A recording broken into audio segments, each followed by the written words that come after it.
Acho que não deu isso. E aí, quando tu produz uma legislação às vezes equivocada e para dar resposta para a sociedade num desespero.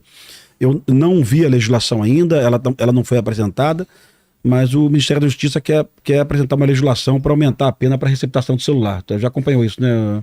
Já acompanhou? Já acompanhei e eu acho que a gente precisa agir também nessa questão dos roubos de celular, velho. A vida da gente tá no celular, bicho. A vida, os amigos, o emprego, a profissão, a nossa lembranças afetivas. Nudes. Mas, exato, não, isso gera extorsão depois. Lógico Isso que gera pô. invasão às tuas contas bancárias, né? A fraude bancárias. Mas, o Rogério, o que está acontecendo no Brasil hoje é que o ladrão de celular não fica preso, né? Porque é uma pena inferior a 8 anos, ele responde em liberdade, então ele sai na audiência de custódia, eventualmente. Mas aí você pensa no receptador. O receptador pode ser uma indústria por trás que compra centenas e milhares de celulares dos bandidinhos de rua. Mas o receptador pode ser também uma vizinha do bandido, que já roubaram 3 vezes o celular dela, e ela não aguenta mais tentar financiamento do celular na Casa Bahia, na Ricardo Eletro, sei lá, Magazine Luiza. Então ela vai lá e compra um celular do vizinho dela por R$400, sem nota fiscal. Então o receptador de celular, eventualmente, pode ser a vítima que teve 3 celulares roubados nos últimos meses. Não sabe? consegue, cara. Então, assim, uma legislação para punir o receptador com 12 anos de cadeia e esquecer de uma legislação para punir o ladrão com mais rigor, eu também não acho legal, não. Eu acho que tem que punir o ladrão e punir o receptador também. Mas se a gente entender que o crime só acontece na rua em função do receptador, não é verdade. O ladrão vai roubar de todo jeito e vai extorquir, vai tentar resgatar, vai tentar pagar o resgate, vai cobrar o resgate do celular. Né? Eu preferia, cara. Hoje, se a pessoa roubasse meu celular e falasse assim, ó... 500 prata, devolve. Até mais, cara. Milão. Eu pagaria... Não. Eu não posso falar mais, senão não aparece jeito pra me roubar, né? Pagaria até 100. Mas, cara, tudo tá no celular. A quantidade de aplicativo... Às vezes eu não uso carteira, brother. Tá aqui dentro. Tá ligado? E aí, o que acontece? Se o cara leva... Isso é outra coisa que tem acontecido na periferia muito e tem revoltado muito a população. As pessoas falam que o pobre tem celular, o celular de pobre é 600, 700 reais. Não é, cara. O pobre gosta de celular bom, cara. O pobre quer ter um iPhone. Ele parcela lá, mano. E aí você pega um celular de 3 mil reais. O cara ganha um pau e 500. É 2 meses da vida dele trabalhado sem gastar um centavo pra poder comprar esse celular, se você for colocar numa conta aí. Sim. De horas trabalhadas. Aí ele tá no ponto de ônibus 6 horas da manhã. Passa o moleque lá e toma o celular do cara. É como se você estivesse roubando uma parte do corpo do cara, que é o que o celular é, de certa forma. Porra, como é que esse cara não vai ficar revoltado? Aí você vai na polícia, não tem como você catar esse celular mais. Esse celular já foi, o cara já desbloqueou, o cara já formatou, já era. É um bem que você usa e ele é um bem fundamental, mas quando ele é tomado de você, ele é tão pequeno que ele acaba se tornando como se fosse uma coisa descartável, porque você não tem como olhar ele. Tipo assim, se o cara rouba seu carro, você tem como ver onde esse carro tá. Se o cara rouba teu celular, você não tem como saber disso. Tem rastreadores hoje, uma série de coisas e tal, mas mesmo assim não tem como, cara. Agora, você com esse celular tá acontecendo direto, né, mano? O cara faz um desenrolo pra você pegar Isso o celular. corresponde hoje a 95% do roubo de rua no Brasil. O celular? É mais fácil, né? O brasileiro médio, ó, não usa mais relógio, ó. Tá vendo? Tudo Não usa no, mais relógio. tudo no celular. Não tem carteira de dinheiro no bolso, como você falou. É. Então, se te assaltarem, esse tênis teu aí que custa uns 7 mil reais aí que eu tô vendo.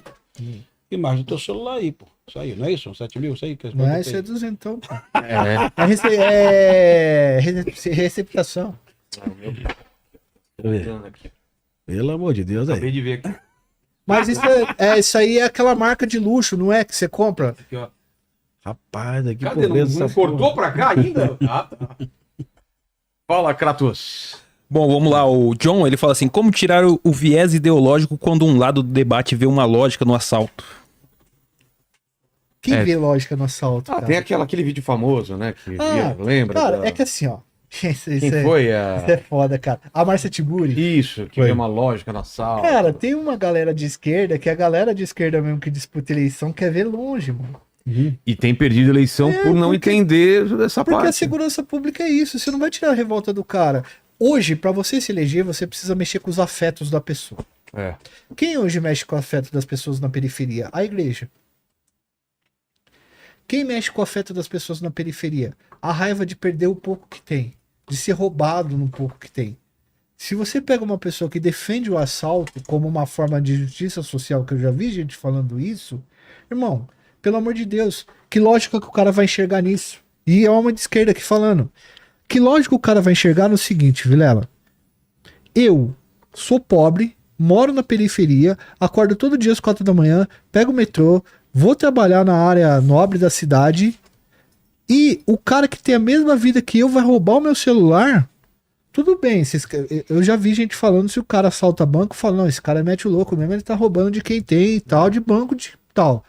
Agora, você roubar o cara na periferia, você falar que isso é justiça social com quem? Com o cara que tá trabalhando? E aí, o que acontece? A população não vai entender esse discurso. O que mexe com o afeto da população é que o cara perdeu o celular e ele quer que o cara morra, mano. Entendi isso. E mesmo que eu não concordo com isso, mas eu entendo que mexe com o afeto do cara. E quem vai se eleger vai ser o cara que vai mexer com isso.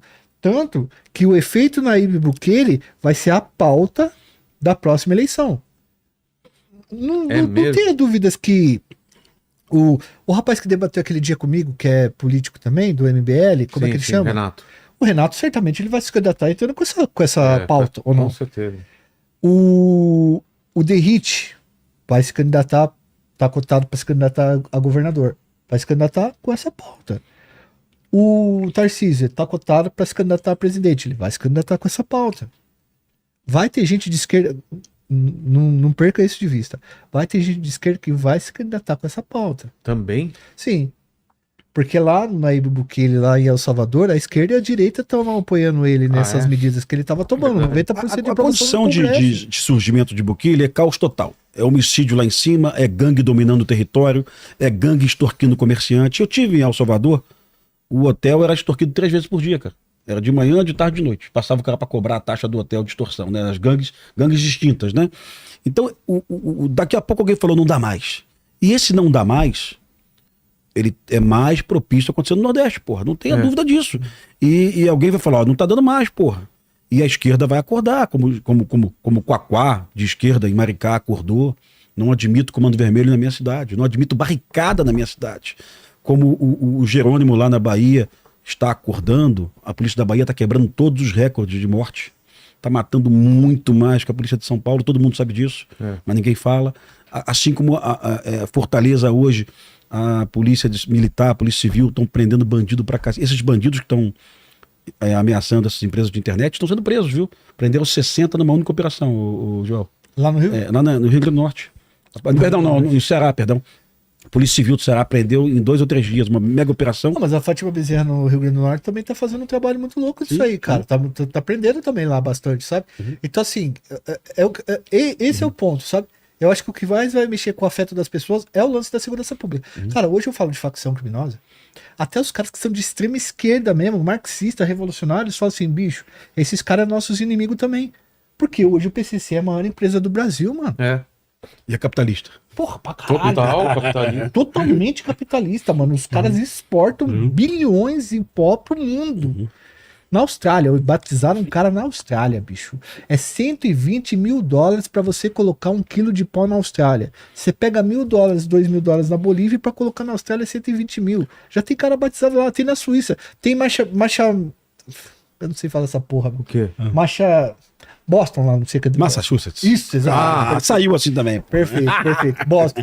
Tem já o primeiro comando, o PCM, primeiro comando de Massachusetts. Isso aí, exatamente. Caramba. Cara, é doido isso aí, porque também policiais federais que me chamaram a atenção disso, viu? A cocaína, ela valoriza tanto quando ela chega na Europa ou na Austrália, mas tanto que em pouco tempo o PCC não vai querer mais deixar cocaína aqui, porque não ganha tanto dinheiro nessa operação. Ganha bastante, mas ganha muito mais se avançar e buscar um porto ou um aeroporto, né? E aí aquele risco do Brasil já ser considerado aí um país perigoso na Europa para as polícias europeias, né?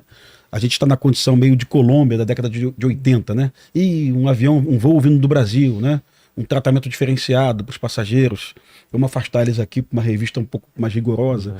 O Brasil já coloca a cocaína hoje na Itália, em Portugal, Bélgica, na Espanha, cara. Bélgica, Holanda e assim por diante. É vergonhoso pra gente isso. Total. É vergonhoso entender que a gente é a maior rota de cocaína, segundo o maior mercado consumidor do mundo, e a maior rota, né? Em função dos nossos portos e aeroportos, com todo o esforço da PF aí, que eu não tenho dúvida que os caras trabalham, viu, cara? Eu não sou bobo, não. Mas é nessa escala mesmo, você falou de $2.000, 2.000 É, vira... eu ouvi dizer de 4 mil para 120 mil, mas para a Europa é mais barato. Tá. De 4 mil para 50 mil, sabe assim? É, Mas é uma vantagem, mas é um gap alto, né? Porta da Bélgica custa $30.000, $40.000. Tá. É um Itália, 50 mil, leste europeu, uns 80. E aí, aqueles países mais do leste que tem um problema muito grande com pó, né? Com droga em si. A Indonésia, que tem pena de morte, a Austrália e tal. Se entra ali o quilo, é 120 pau. Mas aí assume o risco, né? Vai pisar do elefante depois, né? Cara, mas assim, ó, por exemplo, corrupção policial tem em todo lugar do Sim, mundo, brother. sim. Esse, tipo da Indonésia. Quando aquele cara foi executado na Indonésia lá, o Curumim? Tivemos dois, o Curumim e o tivemos Rodrigo. dois, Né? e o Rodrigo, né? Esse cara, ele já tinha levado muita coisa lá. Ah, é? Ele pagava os policiais. E era assim, trocado. Troco de bala. Só que ele deu um azar porque no dia tava tipo a Polícia Federal lá, os caras de elite fazendo essa parada então, com um monte de câmera e não tinha como você comprar o negócio, os caras, entendeu? Entendi. E aí ele caiu nessa, deu mídia, porque a mídia já tava ali.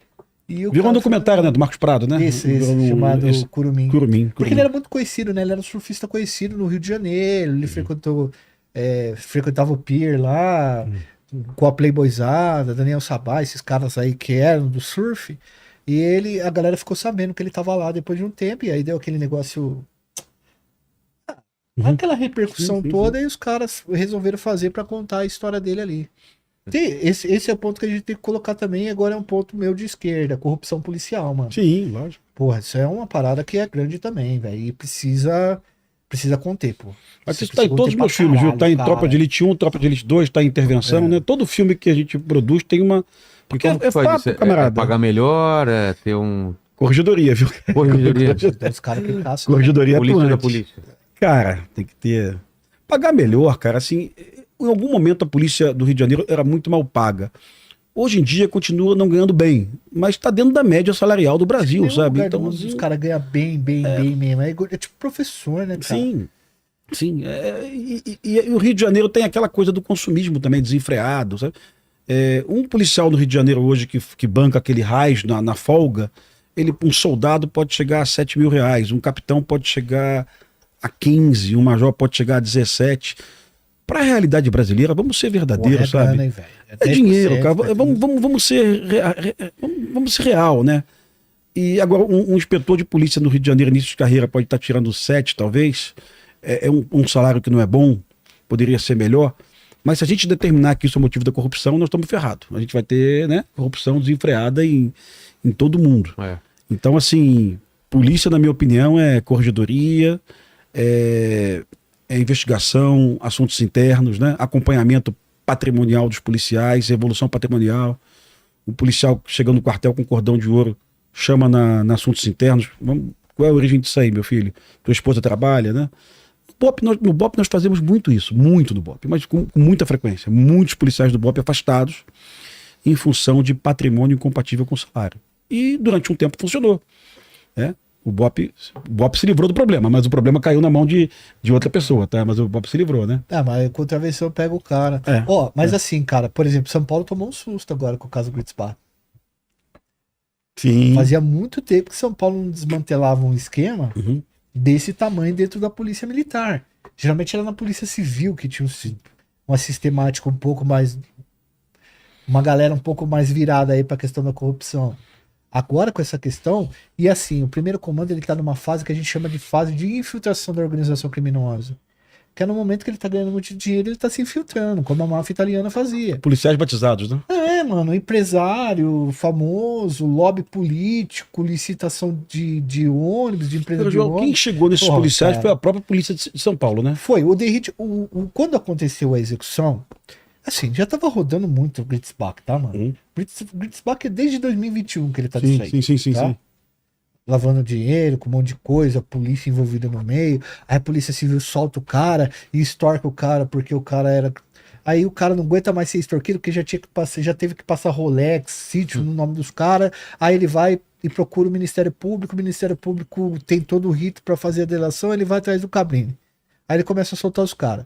E aí me parece que quem começou a fazer a proteção dele foi a polícia militar, em detrimento da polícia civil, dos policiais civis ali, né? E as policiais militares. Foi, de fato, o Tarcísio agora em 2000. Mas assim, aconteceu essa força-tarefa depois que o cara foi executado no maior aeroporto do Brasil numa sexta-feira, no fim de tarde.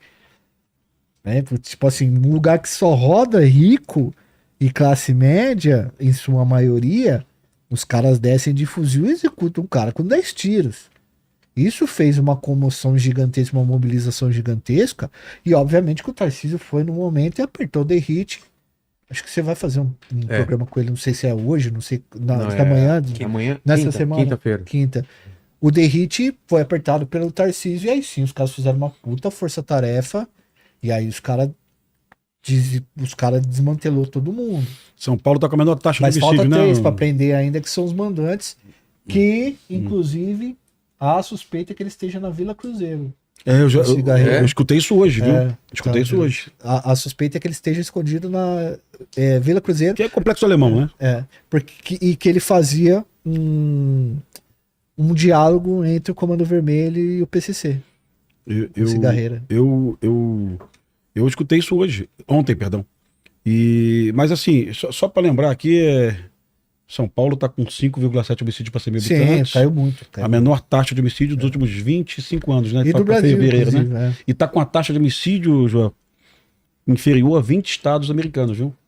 São Paulo está com a taxa de homicídio hoje, Vilela, inferior a boa parte dos estados nos Estados Unidos. Não, né? certo, perto de outros lugares do Brasil. Mas a gente repete sempre aqui, o Joel sabe disso, que não é mais número, é número mais percepção, né?